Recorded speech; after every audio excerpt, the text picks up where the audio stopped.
না আমি আমি মেয়েটা এই মেয়েটাকে আমি চিনি না জানি না আল্লাহ কি আপনার বাড়ি চেনেন না তাহলে আপনার দেওয়াল টপকে এই বাড়িতে আসছে দেওয়াল টপকে আপনার বাড়িতে আসছে আমি মেয়েটাকে চিনি না আল্লাহর কসম চিনি না তাহলে কিভাবে আপনার বাড়িতে আসলো উনি কোনোদিন আমি জানো না আপনার বাসায় কিভাবে আসলো আমি জানি না আমি প্রশ্নই করছিলাম আপনার নাম কি আমার নাম শামসুদ রানা আচ্ছা এই যে আমরা একটু আগে জানতে পারলাম আপনার বাড়িতে মেয়ে ছেলে নিয়ে আসে এরকম ব্যবসা করেন আসলে ঘটনা কি সত্যি না এটা সত্যি না এরা কেন আসছে এরা আসছে যে একটা মেয়ে আমার বাড়ি কাজ করে আর একটা এরা আসছে যে ঘর ভাড়ার জন্য তাহলেও কথা বলতে পারলাম না মিস্ত্রি আইছে মিস্ত্রির সাথে উপরে কথা বলছে আমি এদের সাথে কথা বলেছি এই যে এই মেয়েটা হ্যাঁ হ্যাঁ এই মেয়েটা একটা ছেলের সাথে সে রুম শেয়ার করেছে তাকে 500 টাকা দিয়েছে 50% আপনি নেন আর 50% আমি এই মেয়েটাকে আমি চিনি না জানি না আল্লাহ কি আপনার বাড়ি চেনেন না তাহলে আপনার দেওয়াল টপকে এই বাড়িতে আসছে দেওয়াল টপকে আপনার বাড়িতে আসছে আমি মেয়েটাকে চিনি না আল্লাহর কসম চিনি না তাহলে কিভাবে আপনার বাড়িতে আসলো উনি কোনোদিন আমি জানো না আপনার বাসায় কিভাবে আসলো আমি জানি না আমি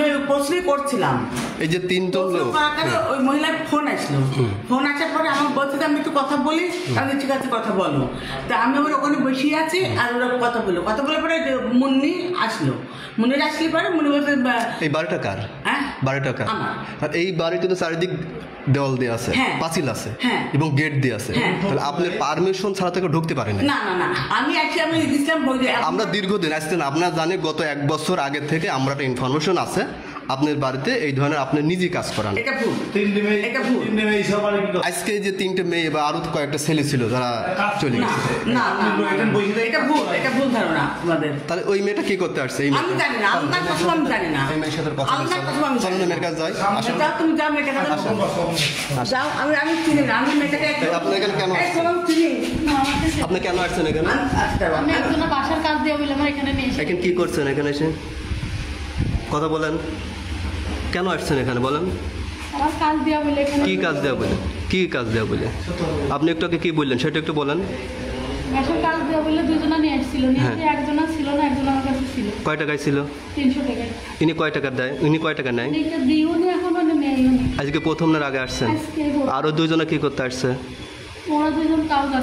যেই ছেলেটা আছে সেই ছেলেটাকে আপনি চেনেন না তাহলে কিভাবে আপনার কাছে আসলো আমি হোটেলে কাজের সন্ধানে ঘুরতেছিলাম তাহলে এখানে কেন এখানে হোটেল নাকি এখানে আসছিলেন তাও জানি না এবার আপনি কি বলবেন এইবার আপনি কি বলবেন আমি ওই পাখিঘাট কিনা ভাড়া ওখানে গেছি আগে দেখছি এই মেয়েটা আমি বলছি যে তোমার বাড়ি কোথায় তো আপনার সাথে আমার কথা আছে আমি ঠিক আছে আমি বসো এই যে আপনি উনি যে বললো আপনি প্রমাণ আমি জানি না আমি কিছু জানি না তাহলে উনি কিভাবে আসলেন আমি জানি না উনি কিভাবে আসলেন আমি জানি না বললাম না খুদার কসম আমি জানি না উনি স্বীকার করেছে আমি বললাম আপনার সামনে যে আপনার সামনে খুদার কসম আমি জানি না আপনার সামনে স্বীকার করেছে নাম বুঝতে পারবেন এই মুহূর্তে আছে রাঙাভাবির বাড়িতে এখানে তিনি লোক নিয়ে দেহ ব্যবসা করে এখানে বিভিন্ন মেয়ে নিয়ে আসে এবং এখানে একটা বিষয় যেটা থাকে সেটা হচ্ছে এই যে রুম আছে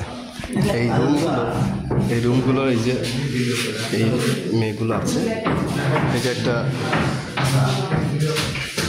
বালিশ খাতা দিয়ে এখানে এরকম রুম 3 থেকে 4টা আছে পাশে গোসলখানা বাথরুম আরেকটা রুম পাশে আছে তো সব মিলে এই জায়গাটায় দীর্ঘদিন তিনি বিভিন্ন জায়গার থেকে এই ধরনের মেয়ে ছেলে নিয়ে আসে দেহ ব্যবসা করে এবং এখানে তিনি 50% লাভ করে এবং আমরা এদের সাথে কথা বলেছি বলছে এখানে তাদের রেট যদি থাকে 1000 টাকা 500 টাকা বাড়িওয়ালা পায় রাঙাভাবি পায় আর 500 টাকা তারা ব্যক্তিগতভাবে তারা এখানে নেয় তো আসলে আমরা তাদেরকে একটু দেখাতে চাচ্ছি না সরাসরি আসলে তারা এখানে আছে 2 জন এবং পাশে আরেকটা রুমে আছে 1 জন 3 জন সহ কিন্তু স্থানীয়রা কিন্তু হাতে নাতে তাদেরকে আটক করে এখন কিন্তু রাখেছে তো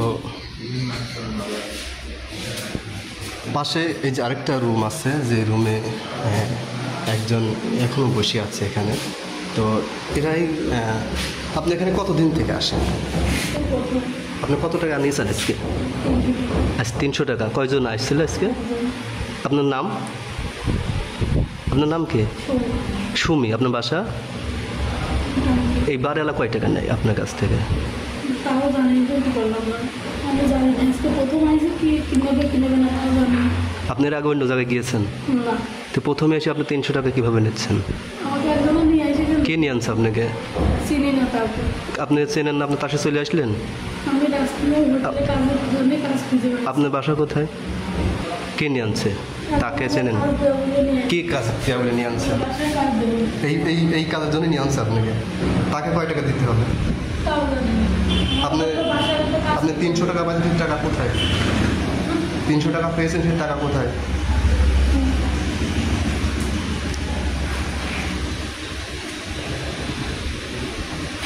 আপনার কাছে আরও টাকা আছে দেখছি, ফোন আছে, টাকা তোর অভাব নাই, তাই না?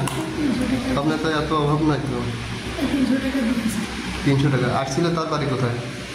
তারপরে রাস্তার থেকে বলি, রাস্তা থেকে আসে এখানে না? বিভিন্ন জায়গা থেকে এখানে আসে। আসলে এই যেমনটা দেখছিলেন এরকমটাই এখানে তারা কয়েকটা মেয়ে এখানে রাখে এবং বিভিন্ন জায়গা থেকে ছেলেরা আসে এখানে, তারা রুম শেয়ার করেই কিন্তু তারা এখান থেকে চলে যায়।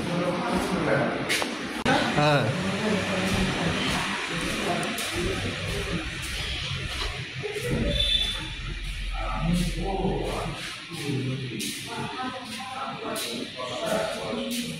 আমি যে একটা সৎ মানুষ এবং আওয়ামী লীগের একজন নেত্রী, এইটার উপরে ভিত্তি করে তোদেরকে ভুলভাল বুঝে আমার বাড়ি পাঠাইছে। এই জায়গায় কি কেউ আপনার সাথে কোনো বেয়াদবি করেছে? না, টাকা পয়সা না, নিয়ে? না, না, না, না, না, এই আমরা যে আসছিলাম এই বিষয়ে আপনার কোনো অভিযোগ আছে? না, আমার কোনো অভিযোগ নেই, আমার পরে আসতেই পারো। আমরা 6 তারিখে সংবাদ পাই যে রাঙা ভাবির বাসাতে দেহ ব্যবসা চলছে, ওনার বাসাতে মহিলা এবং পুরুষ আছে। সেই সংবাদের ভিত্তিতে আমরা ওনার বাসাতে যাই, গিয়ে পুরুষ পাই না, 3টা মহিলাকে পাই। ওনাকে জিজ্ঞেস করলে পরে ওনারা বলে হ্যাঁ আমাদের দিয়ে এই ব্যবসা করা এবং 300 টাকা করে আমাদের দেয় লোক প্রতি, জন প্রতি। তা আমরা রাঙা ভাবিকে বললে পরে তারপরে আমরা সংবাদকর্মীদের ফোন দিলাম যে এমন এমন বিষয় ভাইজান আসেন, এই বাসাতে এমন কাজ হচ্ছে। এসে ওনারাও দেখে, তাই তো ওনাদের বলার পরে ওনারা স্বীকার করে যে হ্যাঁ আমাদের দিয়ে এই ব্যবসা করায়। উনি আসলে ইতিপূর্বে উনি মহিলা যুবলীগের নেত্রী ছিলেন জেলা, সেই সময় অনেক ব্যবসা করতো, অনেক মানুষকে এই মহিলা দিয়ে ফাঁসিয়েছে, অনেক মানুষকে মামলা দিয়ে হয়রানি করেছে। ওই প্রভাব খাটিয়ে এলাকাতে রমরমা দেহ ব্যবসা চালায় ওনার স্বামী জাহিদ এবং রাঙা ভাবি। এই বলে আমরা চলে আসি। তারপরে উনি দেখি ফেসবুকে আমাদের নামে উল্টাপাল্টা বিভিন্ন কিছু লেখে যে চাঁদা নিচ্ছি হাবি দাবি, তো একটা বাসায় ভাঙচুর করেছি, তাইলে আশপাশের মানুষ তো অবশ্যই জানবে। তাইলে আপনারা অবশ্যই, আমি প্রশাসনকে জানাচ্ছি এটা সুস্থ তদন্ত করে এর বিচারের আওতায় আনা হোক। মানুষটা খুব ভালো, তার চরিত্রের কোনো তুলনা নেই, মানে কুকুর ইচ্ছাইও খারাপ। গত 6 তারিখে নাকি বাড়িতে ভাঙচুর হয়েছে, বিষয় কি আপনারা জানেন? না, আমি এরকম কিছু তো শুনি নাই। তো 2008 সালের নির্বাচনের পর আওয়ামী লীগ গভর্নমেন্ট ক্ষমতা আসার পরে উনি 4 তলা টিনের ঘর থেকে এখন রাতারাতি উনি 2 তলার মালিক, 3 তলার মালিক। তো উনি বিভিন্ন কায়দায় উনি নিজে দেহ ব্যবসা করে এবং বিভিন্ন জায়গার থেকে মহিলা কালেকশন করে এসে নিজে বিভিন্ন খদ্দের পাড়ি ঠিক করে ওনার বাসায় রেমরামা দেহ ব্যবসা করে। এবং গ্রামের সাধারণ লোক আমজনতা যখনই এর প্রতিবাদ করতে যায় উনি বিভিন্ন কায়দায় আওয়ামী লীগের নেতাদের আন্ডারে থাকে, এই কারণে উনি বিভিন্ন কায়দায় হুমকি দামকি দেয়, কেস কামানো করে। তো আমার সাথে একটা ঘটনা, আমি রাজমিস্ত্রির কাজ করি, ওনার বাসায় কাজে গেছিলাম এর আগে, বছর 2 আগে কাজে গেছিলাম। তো আমি নিজে চোখে দেখেছি যে ওনার বাসায় কাজ করতে করতে দেখছি যে মেয়ে ছেলে 4-5টা মেয়ে ছেলে ঢুকছে এবং পুরুষ ঢুকছে। তো আমি তাকে জিজ্ঞেস করলাম যে ভাবে এগুলা কারা? তো উনি আমাকে বললো তুমি গরিব মানুষ কাজ করতে এসে আমার বাসায় কাজ করো, কোনো কথা বলবো না, কথা বললে তোমার সমস্যা আছে। আসলে উনি হচ্ছে বহুদিন থেকে মানে লোকজন যাওয়া আসা করে বাড়িতে, আর এ যাবৎ আমার বাড়িও ছিল ওখানে। আমার বাড়ি থাকাকালে ও আমার বাড়ির গায়ে লাথি মারতো, ভাঙিয়ে দিত। রাস্তাও 4 ফুট দিয়েছিলাম, আবার 8 ফুট করে দিয়েছে, মাইকেল ওখানে রাস্তা করি। সে এ যাবৎ পর্যন্ত আরাম করতে বলে আমার ওই জায়গার পরে ঘর ছিল, আমি বাড়ি ছিলাম না, আমার বাড়ি ঘর দর সব ভাঙিয়ে চুরি তছনছ। এই পাগলের আর আমার 2 ভাই 2টো ঘর ছিল, ভাঙিয়ে টাঙিয়ে তছনছকে দিয়েছিল। তারপরে আমি কেস করছিলাম থানায় থেকে গেছিল কোর্টের থেকে কেস আবার মীমাংসার জন্য গণমেয়ার কাছে দিল। গণমেয়া ধরেন ওই কেস এরকম ফেলে দিল, আমার আর কেস আর বিচার আর হইল না। আমার দাদা 85 বছরের বৃদ্ধ ছিল, 5 ওয়াক্ত নামাজ কালাম পড়তো, তার বিরুদ্ধে সে নির্যাতন মামলা দেয়। সে কিছুদিন আগে মারা গেছে, তার বিরুদ্ধে নির্যাতন মামলা দিয়ে তাকে অনেক দিন জেল খাটাইছে। এটা পুরাই ভিত্তিহীন। সে শুধু প্রতিবাদ করছিল যে আমাদের বাসায় আপনার কোরআন শিক্ষা গণশিক্ষা কার্যক্রম মানে মহিলাদের কোরআন শিক্ষা দেওয়া হতো। সেই কোরআন শিক্ষার জন্য ওআইসি বলছে যে এখানে আপনার জামাতে এরিয়া হচ্ছে, এই জন্যে দাদার নামে নির্যাতন মামলা দেয় আমার ভাইয়ের বোন হাসিয়া, ওকে দিছে। তারপরে যে মহাসিন চাচা, এনাদের 5 জনের বিরুদ্ধে মামলা দিছিল, নির্যাতন মামলা দিছিল, মানে মানহানি মামলা, নির্যাতন এসব দিছিল। সে আপনার আমাদের বাড়ির পাশে বাসা, সে হচ্ছে আপনার মানে প্রভাবশালী ছিল, তখন আওয়ামী লীগ সরকার ক্ষমতায় ছিল, তখন তাই কেউ কিছু বলতে পারি না আর কি। তখন তার ক্ষমতা, আমাদের তো আর কিছু ক্ষমতা নাই, এজন্য নাই। ভিতরে যে দেখি যে 3টা রুমে 3টা মেয়ে, তে 3টা রুমে 3টা মেয়ে, এক কথায় তারা ওখানে দেহ ব্যবসা করে। এবং আমরা যখনই এই জিনিসটা মানে বুঝতে পারলাম, যে তখনই আমি রাঙাভাবিকে ডাক দিলাম। ডাক দেওয়ার পরে রাঙাভাবি এসে বলছে যে না, এগুলা আমি এদের চিনিনি, এক কথায় চিনিনি। সেই মানে না চিনার কারণে আমি বললাম যে তাহলে এরা বাড়ির ভিতরে কেন চেনো না, যেহেতু এরা বাড়ির ভিতরে কোথার থেকে আসলো। তো সেখন রাঙাভাবি বলছে যে ওদের কেউ নিয়ে আসছে। তো কে নিয়ে আসছে সেটা তো আমরা লোক খুঁজে পেলাম না।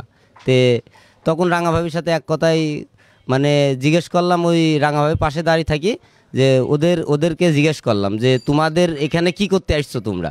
ওরা তখন নিজে স্বীকারোক্তি দিল যে আমাদের রাঙাভাবি এখানে নিয়ে আসছে, আমাদের লোক আসে, আমাদের 300 টাকা 500 টাকা করে দেয়, আর বাদ বাকি টাকা রাঙাভাবি নেয়। আর তখন রাঙাভাবিকে আমরা জিজ্ঞেস করলাম, রাঙাভাবি এগুলা কি বলছে এরা? তো তখন রাঙাভাবি বলছে না, ওরা সব বানোয়াট কথাবার্তা বলছে। তো তখন আমাদের সাথে রাঙাভাবির এক কথায় একটা তর্কতর্কি হয়।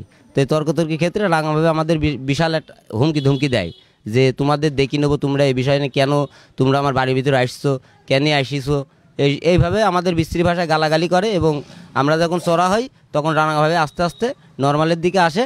তারপরে আমরা যখন রাঙাভাবির বাসার থেকে চলে আসি, তারপরে রাঙাভাবি আবার মানে আমাদের নামে ফেসবুকে বিভিন্ন বিশ্রী ভাষায় এক কথায় লেখালেখি যে আমরা চান্দাবাজি, হ্যানবাজি, ত্যানবাজি, এরকম ভাঙচুর করছি। এলাকাবাসী আমরা এরকম কোনো কিছু হলে তো এলাকাবাসী বলবে, সে এলাকাবাসী তো এরকম মানে রাঙাভাবির এটা তো মানে প্রভাবশালী না, তার কারণে কেউ আপনার মানে মুখ খুলতে পারে না, মানে তাকে তো সবাই ভয় পায়। এক কথায় গনুমিয়ার মতন লোক ভয় পায় তাকে, তাহলে তো আমরা তো কিছুই না। তোমরা যাই দেখছি ওই নিচতলায় 3টা মেয়ে 3 ঘরে, ছোট ছোট করে একটা চৌকি আছে, এই চৌকি 3 ঘরে 3টা চৌকি আছে, 3 ঘরে 3টা মেয়ে। যাই যখনই আমরা গেছি, ওরা কি ব্যাপার, আপনারা কারা, তারপর তোমরা কারা, তোমাদের বাড়ি কোথায়, এরকম যখনই তাদের সাথে আমরা কথা বলি এবং তাকে আমরা চিনি যে এরা হচ্ছে আলমডাঙ্গার, হচ্ছে এদের সবাই চেনে। সেখানে আমাদের কাছে সন্দেহ হলো না, ইনফরমেশন সঠিক। তখন যখন আমি রাঙাভাবিকে ডাক দিলাম, রাঙাভাবি ডাক দেওয়ার পর রাঙাভাবির সাথে বললাম, ভাবি আপনি বিগত দিনও যেটা করেছেন, আবার নতুন করে আবার এটা করেছেন এই আমলেও, তা আমরা সমাজের সচেতন মানুষ হিসেবে আপনার কাছে আসছে, আমরা আপনার কাছে এটি কাম্য না, আমাদের পাড়ায় এটা হবে না। এইভাবে যখন বলা সব প্রথমে সে চড়া হয়, চড়া হওয়ার পর উগ্র মেজাজের মতন তার যে আচরণ, সেই পূর্বের যে আচরণ, সেই আচরণ ফিরিয়ে আসে। এক পর্যায়ে রাঙাভাবি একটু নরম হইলো, যে ঠিক আছে আমরা নরম হইলো, হয়ে বলছে ঠিক আছে আমার ভুল হয়েছে, এরপরে দিনে আমরা কিছু করব না। আমরা মহল্লায় থাকতে হলে ভালোভাবে থাকবেন, না হলে থাকতে পারবেন না, এটা আমাদের মহল্লাবাসীর পক্ষ থেকে আমরা বলছি। বলার পরে তখন বললো ঠিক আছে, সে আমাদের হাতে পায়ে ধরে বললো যে ঠিক আছে তোরা আমার দেও, তোমরা আমাদের ভাবি হই, তোরা আমি মা হই বা চাচি হই, যাই হই, আমি তো হই, ভুল তো মানুষই করে। কিন্তু যখন বললো ঠিক আছে আমরা ওই বলে আমরা বাসা থেকে বেরিয়ে চলে আসার পরে মনে হয় আমার জানার মধ্যে রাত 11টা কি 12টার পরে হঠাৎ আমি দেখছি সে আমাদের দল, আমরা বিএনপি যেহেতু করি, আমাদের দলের নাম ভাঙিয়ে সে পড়াম করেছে একটা স্ট্যাটাস দিয়েছে, বিএনপি আমাদের বাড়িতে হামলা।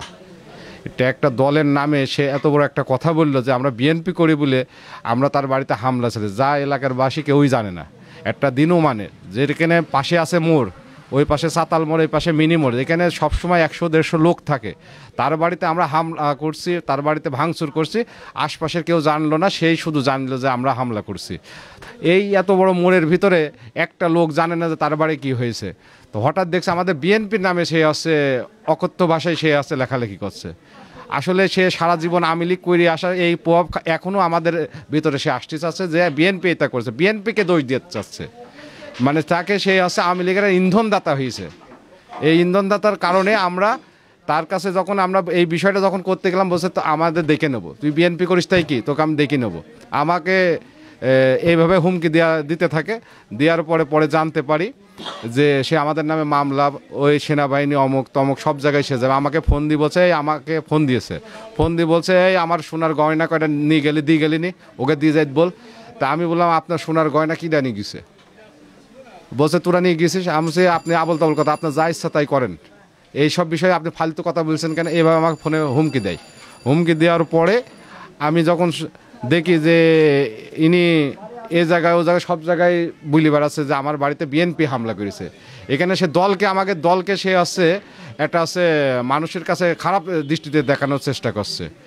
যখন আমি বললাম যে ভাবি আপনি কি ব্যাপার, আপনার বাড়ি কিছু হইলো না, আমরা সাধারণ জনগণ হিসেবে আপনাকে দল হিসাবে তো যাইনি, আমরা বিএনপি, আপনার বাড়ি কিভাবে বিএনপির লোক যাই ভাঙলো? সে অকথ্য ভাষায় আমাকে বললো তোকে আমরা দেখি। সে ওই এই বিগত দিনে এই 15-16 বছর যে রাজত্ব করেছে আমরা এই এরশাদপুরের বাসী সবাই জানে।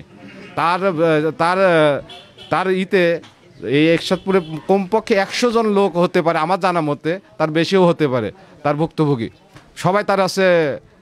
সেই মামলা ও অমুক মামলা, সে এই বিগত দিনে কোরআন শরীফের মতো জিনিসও সে লাথি মেরে ফেলে দিছে এবং এই এরশাদপুরের লোক সবাই জানে এই বিষয়টা। আসলে এই বিষয়টা তার উপরে কথা বলার লোক ছিল না, সে এতটাই পাওয়ারফুল ছিল তার সামনে কথা বলার কোনো লোক ছিল না। যাক আমাদের সমাজে গুটি কয়েক ছেলেপিলে একটা ভালো উদ্যোগ নিয়েছিল যে ভাই চলেন যাই, যে বিষয়টা কি দেখি আমরা। তে সবাই মানা করছে না, ও আছে বলছে না খারাপ কাজ যেখানে হবে সেখানে আমরা বাধা হয়ে দাঁড়াবো, তাতে আমাদের যা হয় হবে, আমাদের যদি রাঙাভাবে জেল দেয় ফাঁসি দেয় আমরা খন্দকারে নেই, সলকার দিচ্ছেন। হ্যাঁ, আপনার নাম কি? আমার নাম শামসুদ রানা। আচ্ছা, এই যে আমরা একটু আগে জানতে পারলাম আপনার বাড়িতে মেয়ে ছেলে নিয়ে আসে এরকম ব্যবসা করেন, আসলে ঘটনা কি সত্যি? না, এটা সত্যি না। এরা কেন আসছে? এরা আসছে যে একটা মেয়ে আমার বাড়ি কাজ করে, আর একটা এরা আসছে যে ঘর ভাড়ার জন্য। তাকেও কথা বলতে পারলাম না, মিস্ত্রি আইছে, মিস্ত্রির সাথে উপরে কথা বলছে। আমি এদের সাথে কথা বলেছি, এই যে এই মেয়েটা, এই মেয়েটা একটা ছেলের সাথে সে রুম শেয়ার করেছে, তাকে 500 টাকা দিয়েছে, 50% আপনি নেন আর 50% আমি এই মেয়েটাকে আমি চিনি না, জানি না, আল্লাহ আপনার বাড়ি চেনে না, তাহলে আপনি দেওয়াল টপকে এই বাড়িতে আসছে, দেওয়াল টপকে আপনার বাড়িতে আসছে? আমি মেয়েটাকে চিনি না, আল্লাহর কসম চিনি না। তাহলে কিভাবে আপনার বাড়িতে আসলো? উনি কোনোদিন আমি জানো না। আপনার বাসায় কিভাবে আসলো? আমি জানি না, আমি প্রশ্নই করছিলাম। এই যে 3 জন লোক, ওই মহিলার ফোন আসলো, ফোন আসার পরে আমার বলছে যে আমি একটু কথা বলি, আমি ঠিক আছে কথা বলো। তা আমি আবার ওখানে বসে আছি আর ওরা কথা বলার পরে মুন্নি আসলো, মুন্নির আসলে পরে মুন্নি বলছে এই বাড়িটা কার? হ্যাঁ, বাড়িটা কার? আর এই বাড়িতে তো চারিদিক দেওয়াল দিয়ে আছে, পাঁচিল আছে এবং গেট দিয়ে আছে, তাহলে আপনার পারমিশন ছাড়া থেকে ঢুকতে পারেন না? না না, আমি ইসলাম বই। আমরা দীর্ঘদিন আসছেন, আপনার জানি গত 1 বছর আগে থেকে আমরা একটা ইনফরমেশন আছে আপনার বাড়িতে এই ধরনের আপনি নিজে কাজ করান। এটা ভুল, এটা ভুল। আজকে যে 3টে মেয়ে বা আরো কয়েকটা ছেলে ছিল যারা চলে গেছে, না এটা ভুল, এটা ভুল ধারণা আমাদের। তাহলে ওই মেয়েটা কি করতে আসছে? আমি জানি না, আল্লাহর কসম আমি জানি না। এই মেয়ের সাথে কথা বলছেন? চলুন মেয়ের কাছে যাই। আসুন, তুমি যাও মেয়েটাকে যাও। আমি চিনি না, আমি মেয়েটাকে। আপনি এখানে কেন আসছেন?